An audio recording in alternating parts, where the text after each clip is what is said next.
할렐루야. 오늘도 예배 자리에 나오신 BTS 공주 예배자 여러분 한 사람 한 사람을 주님의 이름으로 환영하고 축복합니다. 이 시간 또 우리의 마음으로 우리의 입술로 모든 생명들아 소리쳐라 찬양 함께 고백하겠습니다.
다 닦아주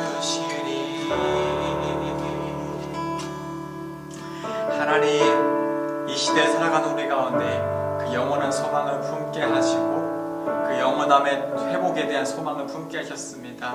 그 소망으로 우리의 눈물을 닦아주시고 그 소망으로 우리를 회복해 하시고 그 소망을 따라 그 말씀을 따라 모든 생명들 가운데 그 주신 영원함의 소망을 세우시고 이루시고 인도하여 주셔서 이 시간 우리가 하나님의 말씀 가운데 그 소망을 바라보며 나아갑니다. 우리를 그 길로 인도하여 주셔서 감사합니다. 사랑하는 예수님 이름으로 기도드립니다. 아멘.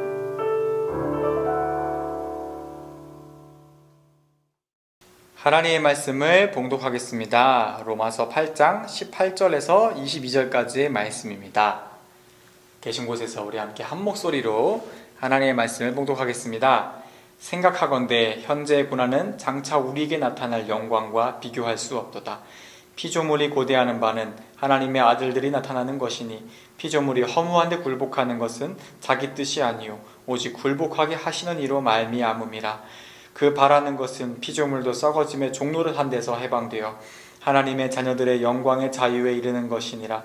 피조물이 다 이제까지 함께 탄식하며 함께 고통을 겪고 있는 것을 우리가 아느니라. 아멘. 여러분 함께 상상해 볼까요? 하나님이 세상을 창조하셨을 때 맨 처음 이 세상은 어떤 모습이었을까? 이 한 단어가 모든 것을 설명합니다. 영원한 세상이었습니다. 여러분 영원하단 말이 무슨 말일까? 쉽게 말하면 유통기한이 없는 세상이죠. 유통기한 아시죠? 유통기한은 어떤 제품을 유통할 수 있는 기간, 유통은 판매할 수 있는 기간입니다.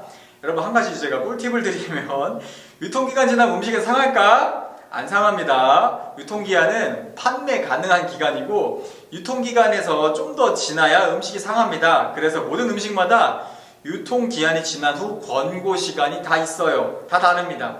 그래도 안전하게 가급적이면 유통기한 지켜서 다 드세요.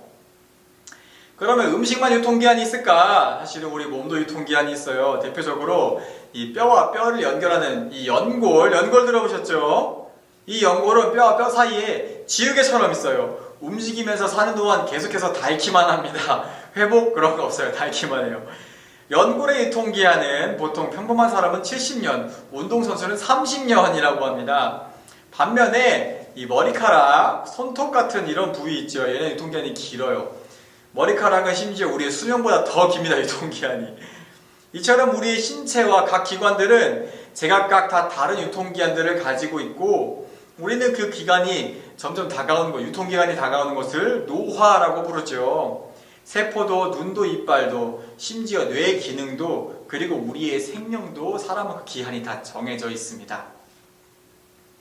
그럼 사람만 그럴까? 아니죠. 반려동물 키우시는 분들 잘 아시겠지만 이 반려동물들은 뭐 고양이든 강아지든 간에 뭐 최대 수명 20년 정도라고 그러죠. 20년 동안 그것도 행복하게 사는 게 아니라 한 10년, 15년부터는 이 동물들도 몸이 여기저기 아프기 시작하면서 주인님과 겨우 살아들이는 그런 상황이 되기도 합니다. 그리고 또 나무가 좀 오래 살긴 하죠. 뭐 몇백 년, 몇천 년 살긴 하는데 그래봐야 몇백 년, 몇천 년이고 세상에 영원한 게 아무것도 없어요. 여러분이 잘 모르시겠지만 다이아몬드 영원할 것 같죠? 다이아몬드는 처음부터 다이아몬드가 아니라 이 석탄, 연필, 심에 들어가는 석탄 있잖아요. 걔가 긴 시간 동안 압력을 받다 보면 어느새 다이아몬드가 되어 있고 그 다이아몬드 역시 긴 압력과 산소에 노출되다 보면 어느샌가 다시 석탄처럼 변해갑니다. 좀 더 시선을 넓혀서 이 우주적인 차원으로 보자면 태양계 중심에 태양이 있으니까 태양계라 그러죠. 이 태양의 수명이 몇 살일까? 90억 년. 근데 그 중에 45억 년이 지나갔다 그래요. 이제 남은 수명은 45억 년입니다. 45억 년이 지나면 태양도 사라집니다. 그럼 우주에 영원한 건 없는 걸까? 맞아요. 없어요. 그 어디에도 영원한 건 없습니다. 이 100년 남짓한 인간의 수명과 비교하면 뭐 태양, 다이아몬드 같은 거 영원해 보이죠. 나무? 영원해 보이죠. 하지만 걔들 나름대로의 시간이 다 되면 걔들도 사라집니다. 그래서 이사야라는 예언자는 세상에 오직 영원한 것은 하나님과 하나님의 말씀만이 영원히 서리라고 예언한 적이 있습니다. 그런데 여러분, 제가 맨 처음에 나누었던 것처럼 하나님께서 창조하셨던 이 세상이 사실은 이 우주가 원래는 영원한 우주, 영원한 세상으로 창조되었습니다. 영원하다는 말이 무슨 말이죠? 아까 말한 것처럼 수명, 유통기한, 노화, 죽음 그런 거 다 없어요. 영원하단 말은 이 젊음도 영원, 아름다움도 영원, 행복도 영원, 생명도 영원합니다. 와, 상상이 안 되죠? 그런데 창세기 3장을 보면은 이 두 인간이 있어. 두 인간, 말 그대로 두 인간이죠.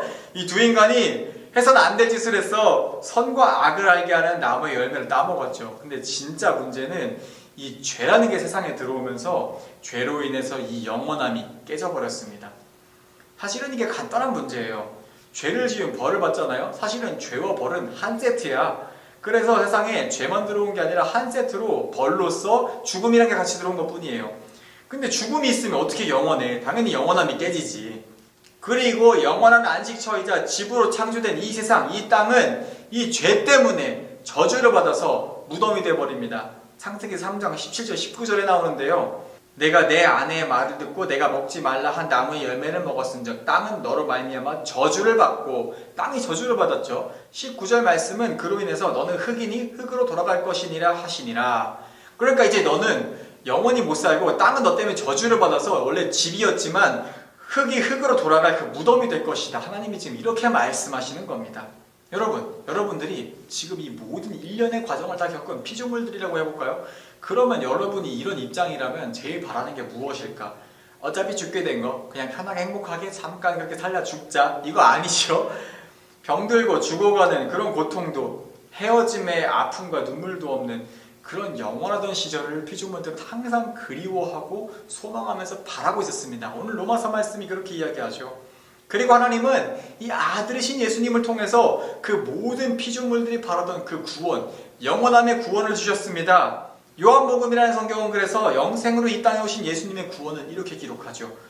하나님이 세상을 이처럼 사랑하사 독생자를 주셨으니 누구든지 이를 믿는 자마다 멸망하지 않고 영생을 얻게 하려 하심이라.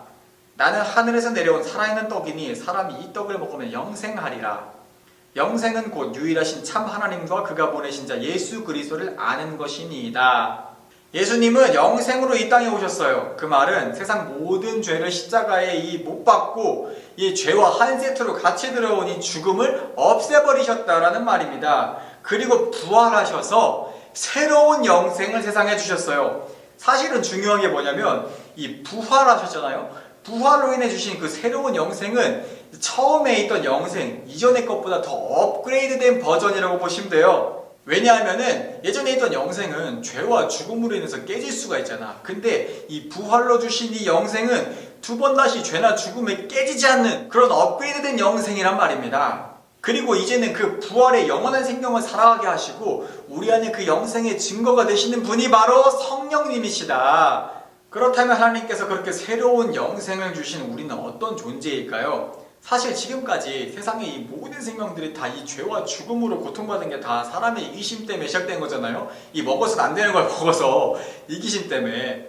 그러면 이제 예수님으로 인해서 이 부활의 새로운 영생을 출발하는 이 사람들의 사명은 무엇일까? 간단합니다. 사람들이 이기심으로 무너뜨린 그 집을 다시 세우는 겁니다. 사람의 죄와 이기심으로 인해서 이 영원한 안식처, 영원한 집이었던 세상이 무덤이 되어버렸잖아요. 이제 사람은 하나님께 받은 그 영생으로 무덤이 되어버린 세상을 다시 하나님의 영원한 안식처, 영원한 집으로 세워가는 것이 바로 이제 그 사명이라는 것이죠. 그것을 한마디로 줄이면 바로 생명사랑입니다. 생명사랑. 같은 사람끼리만 내가 좋아하는 동식물만 사랑하는 게 아니라 온 세상의 모든 생명들을 사랑하고 존중하는 그 태도가 바로 하나님의 그 집을 세워가는 모습이지요.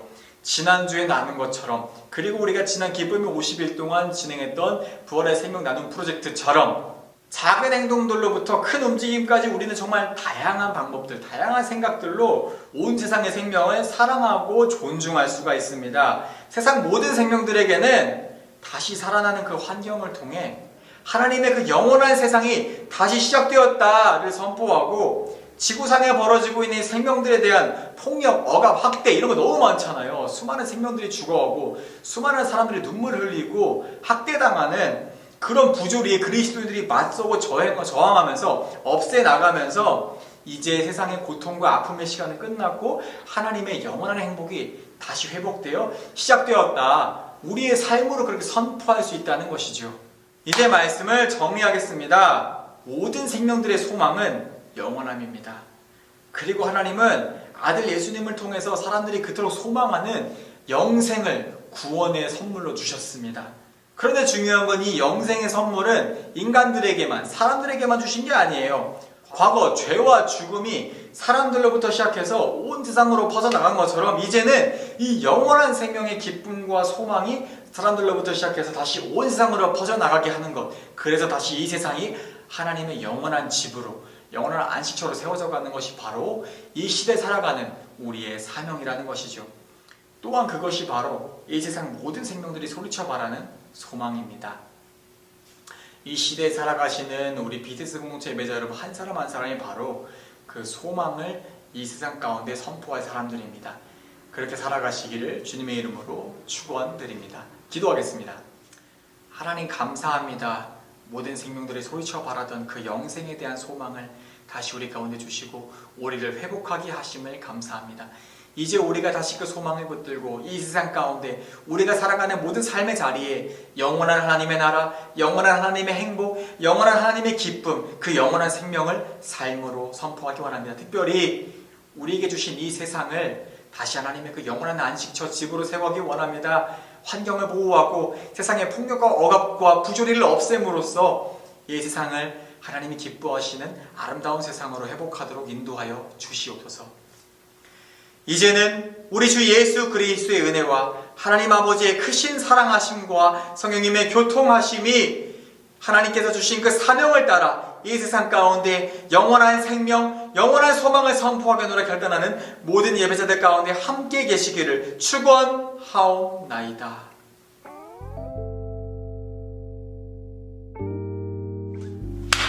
네, 여러분, 광고입니다. 네, 여러분, 이번 주에 또 우리 생명에 관해서, 지구의 환경에 관해서 함께 나눴습니다. 여러분은 이 시대에 하나님의 사명을 맡은 사람들입니다.